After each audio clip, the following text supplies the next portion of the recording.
नमस्कार. Grand master प्रोडक्शनच्या रस्सल मेजवानी या कार्यक्रमात मी योगिता पंडित तुम्हा सगळ्या खवय्यांचं हार्दिक स्वागत करते. सध्याचा जमाना हा फास्ट फूडचा जमाना. मग फळभाज्या आणि पालेभाज्या खाणं म्हणजे लहान मुलांसाठी मोठे टेन्शनचंच काम. साहजिकच प्रत्येक गृहिणीला प्रश्न पडतो की आज काय जेवण बनवायचं बरं. पण मग असं केलं तर आहे त्या पारंपरिक रेसिपीमध्ये थोडासा बदल करून एक नवीन पदार्थ तयार केला तर. हो, असाच काही पारंपरिक पद्धतीचा आणि थोडासा बदल केलेला पदार्थ आज आम्ही तुम्हा रसिकांना दाखविणार आहोत. आणि हा पदार्थ तयार करण्यासाठी आम्ही आमंत्रित केलंय सुनील राणे यांना. नमस्कार सुनीलजी, आपलं रस्सल मेजवानीच्या स्टुडिओत हार्दिक स्वागत. सर, आपण काय करता? मी हार्डवेअर इंजिनियर आहे.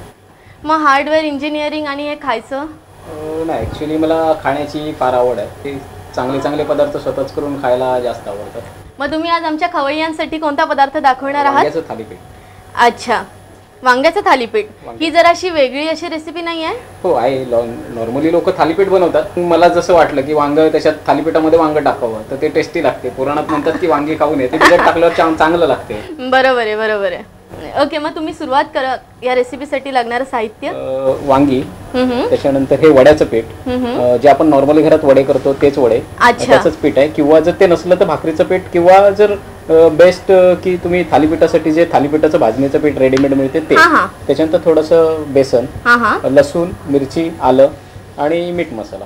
ओके, म्हणजे हे जे वड्याच्या पिठाला काही पर्यायी पदार्थ किंवा पर्यायी म्हणजे भाकरीचं पीठ तांदळाचं, किंवा आपलं जे थालीपीठाचं पीठ भाजणीचं पीठ रेडीमेड बाजारात मिळते ते वापरलं तरी पण चालतं. ओके, मग आपण सुरुवात करूया का? हो. अच्छा, मग प्रथम काय लागणार? प्रथम आपण वांग तळून किंवा भाजून आपण दोन्ही प्रकार करून पाहू. नक्कीच. वांग तर हे सहसा कोणाला आवडत नाही, पण हे असं करून दिलं तर नक्कीच मुलं पण खातील. साधारण आपण तेल किती टाकायचंय? आपल्याला जरुरी पुरतं. वांग अर्ध बुडणं इतकं तेल. अच्छा, पण कमी टाकलं तर काय? कारण की सध्या तसं काही होत नाही. सगळेच लोक हेल्थ कॉन्शियस असल्यामुळे जरा कमी तेलाचा वापर करतात. जर तुम्हाला तेल नको असेल तर नॉर्मली तुम्ही या पद्धतीने पण वांग भाजू शकता. अच्छा, ओके. म्हणजे एक भाजण्यातून असं वेगळं रेसिपी तयार. म्हणजे आपण असेल तर नॉर्मली तुम्ही चुलीत जरी टाकलं वांग, तुम्हाला वांग फक्त भाजलं गेलं पाहिजे आणि वरची साल निघाली पाहिजे. Okay okay okay. म्हणजे इथे त्यांनी एक टिप दिलेली आहे हेल्थ कॉन्शियस लोकांसाठी. म्हणजे ज्यांना तळून नकोय तर त्यांनी हे अशा प्रकारे वांग भाजून ते करू शकतात. साधारण वांग एक साल निघेपर्यंत भाजायचं. वांग ऍक्च्युली भाजलंच गेलं पाहिजे पूर्ण. साल तर आपोआपच निघेल, पण आतमधपर्यंत पूर्ण वांग भाजलं गेलं पाहिजे. अच्छा अच्छा अच्छा. मग तुम्ही ते भाजून तळणार आहात का? नाही नाही, हे भाजण्याची. तुम्ही जे हेल्थ कॉन्शियस विचारलं, ओके ओके ओके, बरोबर बरोबर. किंवा जर तुम्हाला जर तेलात पाहिजे असेल तर तेलात तळून घ्यावं. तेल थोडं तापायला वेळ लागेल. अच्छा, म्हणजे दोन्ही जरी प्रकार केले तरी चवीमध्ये काही ऍक्च्युली भाजलेलं वांग चांगलं लागते. अच्छा, म्हणजे कशा प्रकारे करा, चव तर चांगलीच लागणार आहे हेल्थ कॉन्शियस लोकांसाठी पण, आणि जे आपल्याला जशी चव आवडेल तशी. हो हो हो हो. मग तुम्हाला हे अचानक थालीपीठ नॉर्मली पिठाची करतात, म्हणजे फक्त पीठ वगैरे, तर वांग टाकणं कसा प्रकार सुचला म्हणजे तुम्हाला? नाही, ऍक्च्युली मी लहानपणापासून मी एकदा टोमॅटोची भजी पण करून खाल्लेली आहे. अरे वा. तर पण टोमॅटोची भजी केल्याच्या नंतर कळलं की टोमॅटो एवढा भाजल्यानंतर इतका गरम असतो की तोंड भाजते. असं काय नाही की ते वांग का, कारण त्यावेळेला जर वांग नसतं दुसरं काहीतरी मला पडवळ मिळालं असतं, मी पडवळ पण टाकून बघितलं असतं. अच्छा अच्छा अच्छा अच्छा. आता हे साधारण वांगी किती वेळ त्यांना किती वेळ लागेल? ऍक्च्युली तेलातली वांगी तळायला थोडा टाइम लागेल. अच्छा, कारण हे आतमधपर्यंत तळली गेली पाहिजेत आणि साल सुद्धा त्याची लागली. ओके.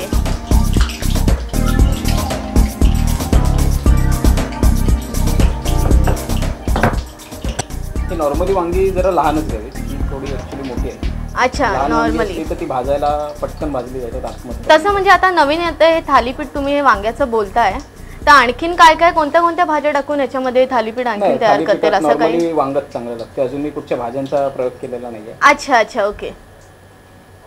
नाहीतर असं सीझनल काही भाज्या वगैरे पण असं करू शकतो ना आपण? हो, जशा भाजी स्वतःला आवडली पाहिजे पहिली. ओके, म्हणजे असं काही नाही की वांगच आहे ह्याच्यामध्ये, तुम्ही वेगवेगळ्या भाज्या किंवा तुमच्या घरात जास्त काही मुलं भाज्या खात नसतील तर त्या पण भाज्या टाकून थालीपीठ तुम्ही बनवू शकता.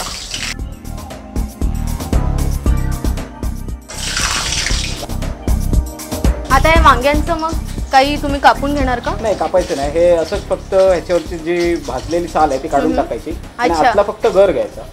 ओके. कारण हे एवढं शिजलेलं असतं की काय कापत बसायला लागतच नाही. बरोबर बरोबर.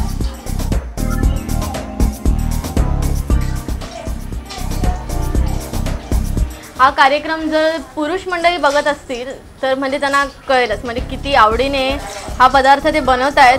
त्यानुसार थोडीशी आपल्या बायकोला जर मदत केली हे अशा प्रकारचं म्हणजे थालीपीठ बनवून तर नक्कीच ती खुश होईल. सर आपण आणखीन कोणकोणते असे पदार्थ नवीन बनवलेले वेगळे असे नवीन तुम्ही वेगळं काही येतात जसं वांगा याच्यात वेगळं टाकले तर तसे आणखीन कोणते पदार्थ तुम्ही बनवले? पण कोलमी बनवू शकतो, कांदा टोमॅटो टाकून कोलमी बनवू शकतो. तसंच कोलमीच्या जागेवरती आपण जो सुका जवला किंवा सुकी कोलमी असते ती सुद्धा वापरून टाकू शकतो. तेलात ते एकदम म्हणजे जरा सांभाळूनच करायचा हा पदार्थ कारण की खूप थोडीशी काळजी घ्या गृहिणींनी कारण की तेल उडण्याची शक्यता जास्त आहे. आता आपण याच्यातलं फक्त एकच कुठलं तरी वांग वापरू. अच्छा, हेल्थ कॉन्शियस तुम्हाला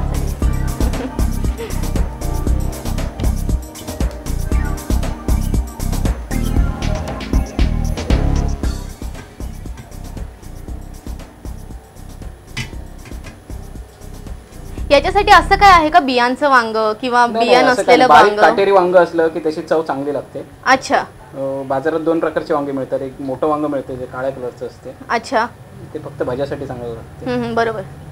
म्हणजे वांगी नॉर्मली तुम्ही कोणतीही घेऊ शकता, त्यात काही हरकत नाही आहे. हे अशा प्रकारे वांग पूर्ण आपण सोलून घ्यायचं आहे म्हणजे त्याचं साल म्हणजे राहतच नाही. एकदा गरम झालं का ते वांग्याचं आपोआपच साल निघतात आणि पूर्ण ते काढून त्यांना असं सोलून घ्यायचं आहे वांग. सर यापुढे याच्यातलं फक्त हा गर घ्यायचा आहे. अच्छा, हा गर जस्ट ओके त्याला एक स्मॅश करायचं आहे. हां,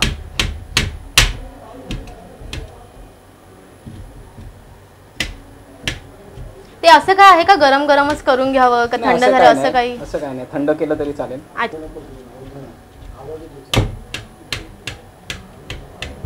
प्रेक्षको तुम्ही नुसतं बघू नका, कृती लिहून घ्या. आता आपण प्रथम वड्याचं पीठ आहे. अच्छा, हे वड्याचं पीठ टाकायचं.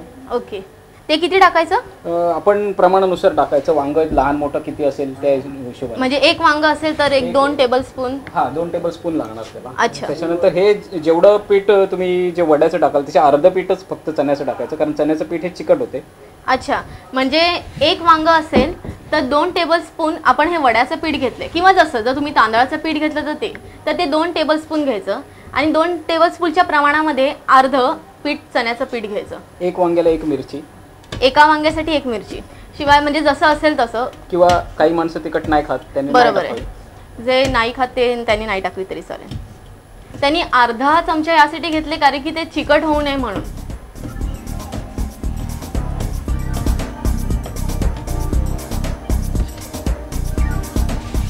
त्याच्यानंतर लसूणच्या 2 पाकळ्या.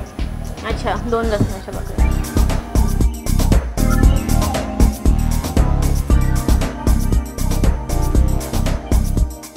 त्या लसणीच्या पाकळ्या याच्यावरती किसायच्या. अच्छा, ओके, किसून घ्यायच्या. त्या वाटून घेतल्या तर काही फरक पडेल का? तरी पण चालेल, पण त्या आपल्याला 2च टाकायचे असतात त्याच्यामुळे काय वाटत बसण्यात काही अर्थ नसतो त्याच्यामध्ये. अच्छा, पण मग आपण असं केलं तर म्हणजे लसूण अगोदर जर कोणी केलेली असेल, पेस्ट केलेली असेल तरी पण चालू शकते. त्याच्यानंतर थोडंसं आलं किसून घ्यायचं. ओके, बघा ते थोडंसं वेगळ्या पद्धतीने करतायत म्हणजे त्यांनी लसूणही किसून घेतलाय आणि अद्रकही किसून घेतलंय म्हणजे थोडंसं आपलं काहीतरी वेगळं. आणि याच्यात पाणी न टाकता आहे त्याच ह्याच्यात कोलसवायचं. अच्छा, म्हणजे त्यांनी जराही पाण्याचा वापर केलेला नाहीये म्हणजे वांग्यातच जे काही आहे पाण्याचा अंश त्यामध्येच त्यांनी ते पिठाचं मिश्रण मिक्स करून घेतात ते. यामध्ये थोडं चवीनुसार मीठ. अच्छा, आणि मसाला घालताना थोडीशी काळजी घ्या कारण की मिरची पावडर आपण आधीच याच्यामध्ये मिरच्या कापून टाकल्यात आणि त्यांनी कोणत्याही प्रकारे पाण्याचा वापर केलेला नाही आहे म्हणजे पाण्याची काही गरजच नाहीये. पाण्याची गरजच नाही, जेवढं वांग्यामध्ये पाणी आहे तेवढं पुरेसं होतं. बरोबर, पण हा खरंच वेगळा पदार्थ आहे ना म्हणजे एक वांग पूर्ण एका थालीपीठात म्हणजे खाऊ शकतो माणूस. म्हणजे कोणाला सांगितलं नाही लहान मुलांना की ह्याच्यामध्ये वांग टाकलंय तर ते खाऊ शकतात. त्यानंतर या पिठाचा गोळा करायचा. अच्छा, एकत्रित करून घ्यायचं ते पूर्ण सगळं पीठ.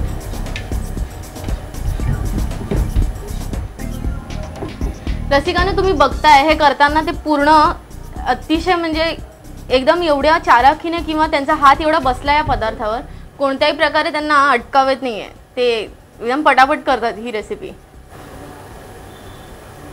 आणि थोडंसं पीठ घेऊन जसं आपण भाकरी करतो. बरोबर. पण साधारणतः थालीपीठ तव्यावर थापून घेतात, मग हे असं तव्यावर जरी भाजलं तरी चालेल, तव्यावर तेल सोडून, किंवा तुम्ही तेलात तळलं तरी चालेल. अच्छा. म्हणजे जसे आपण वडे तळतो तसं पण तळलं तरी चालेल. आता आपण नुसतं तळून घ्यायचं. जर तुम्हाला वाटलं तर तुम्ही तेलात पण म्हणजे नुसतं तव्यावरती तेल टाकून तळू शकता, म्हणजे भाजू शकता. अच्छा. रेडी झालंय. अच्छा.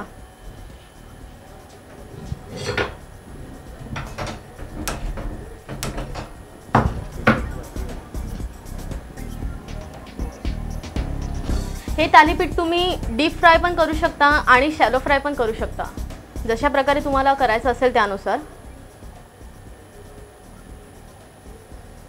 ते आता सध्या डीप फ्राय करतात. मग हे भाजताना कसं खरपूस भाजून घ्यायचं? खरपूस लाल होईपर्यंत भाजून घ्यायचं. अच्छा.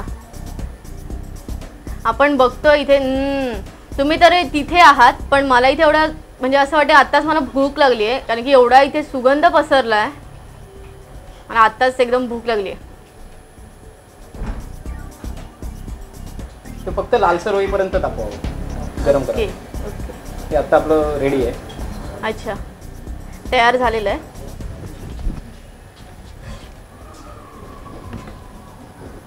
हे जर नुसतंच खायचं असेल तर दह्याबरोबर किंवा आपली जी पुदिन्याची चटणी असते त्याच्याबरोबर किंवा जेवणाबरोबर डायरेक्टली खाल्लं तरी चालते. अतिशय कुरकुरीत खुसखुशीत असे झालेलं आहे थालीपीठ. अरे हे बघा, तुम्ही माझ्या इथे तर येऊन खाऊ शकत नाही, फक्त बघू शकता. पण हो, बघायचं फक्त काम करू नका, रेसिपी लिहून पण घ्या. याच्यासाठी लागणारं साहित्य आहे: छोटी काटेरी वांगी, वड्याचं पीठ, बेसन, मिरची, आलं, लसूण, तेल. आणि हे बनवण्यासाठी पद्धत, सर्वप्रथम तुम्ही छोटी वांगी भाजून किंवा तळून घ्यावीत. त्याच्यानंतर तिच्यावरची साल काढून कुस्करून तिच्यामध्ये वड्याचं पीठ, जेवढं पीठ असेल त्याच्या अर्ध बेसन, त्यात लसूण आणि आलं किसून टाकावं, मिरची चिरून टाकावी. ते त्याच्यात मीठ आणि मसाला चवीनुसार टाकून एकजीव करून भाकरीसारखं आपण थापून घ्यावं. त्याच्यानंतर ते तेलामध्ये पूर्णपणे डीप फ्राय तळून घ्यावं किंवा तव्यावरती आपण थोडंसं तेल टाकून त्यामध्ये आपण भाजून घ्यावं. हे जर नुसतंच खायचं असेल तर दह्याबरोबर किंवा आपली जी पुदिन्याची चटणी असते त्याच्याबरोबर. हे थालीपीठ तुम्ही खाऊ शकता चटणी किंवा सॉस बरोबर. कृती तर तुम्ही लिहून घेतली असेलच, मग उशीर कशाला करताय? आजच पहा घरी बनवून. मला पण माहिती आहे की तुम्हाला अशा वेगवेगळ्या प्रकारच्या रेसिपी येत आहे, मग वेळ कशाला वाया घालवताय?